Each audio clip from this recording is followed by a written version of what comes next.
शुरू।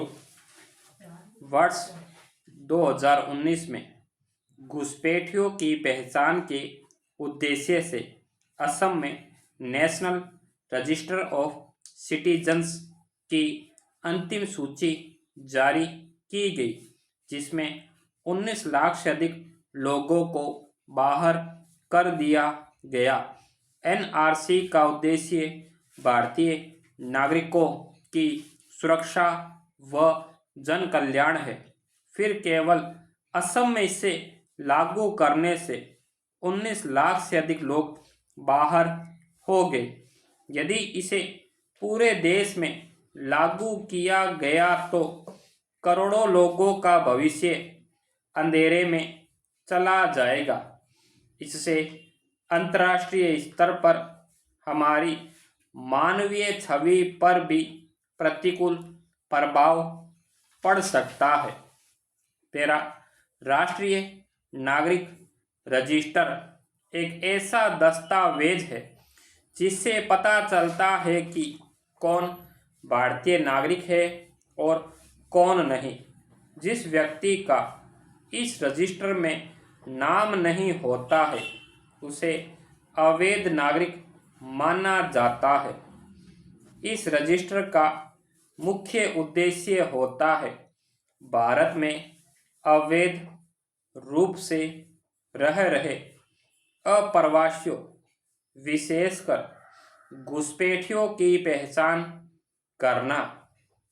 भारत में असम ही एक ऐसा राज्य है जिसके पास राष्ट्रीय नागरिक रजिस्टर है, जिसे वर्ष 1951 की जनगणना के पश्चात तैयार किया गया था।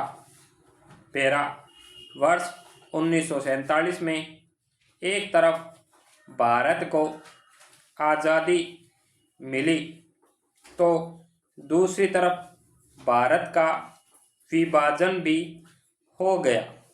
इस विभाजन के बाद कुछ लोग असम से पूर्वी पाकिस्तान चले गए, लेकिन उनकी जमीन असम में थी और विभाजन के बाद भी लोगों का आना जाना दोनों ओर से जारी रहा।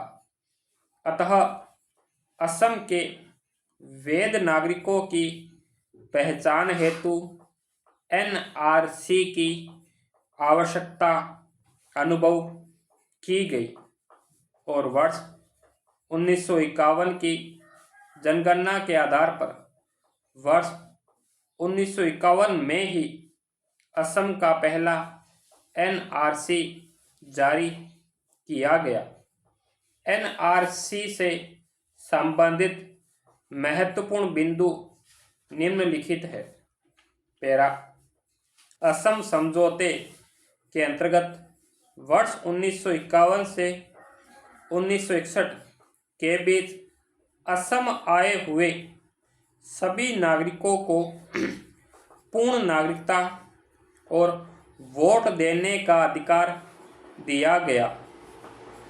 इस समझौते में यह भी निर्णय लिया गया कि जो लोग वर्ष 1971 के बाद असम आए हैं उन्हें वापस भेज दिया जाएगा तथा जो लोग वर्ष 1961 से 1971 के बीच आए हैं उन्हें मतदान का अधिकार नहीं दिया जाएगा, लेकिन नागरिकता के अन्य सभी अधिकार प्रदान किए जाएंगे।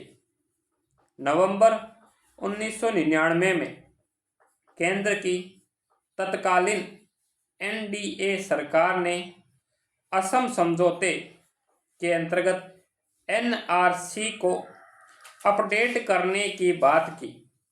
फिर मई 2005 में तत्कालीन यूपीए सरकार ने भी कहा कि एनआरसी को अपडेट करना चाहिए, लेकिन इस दिशा में कोई ठोस कदम नहीं उठाया गया।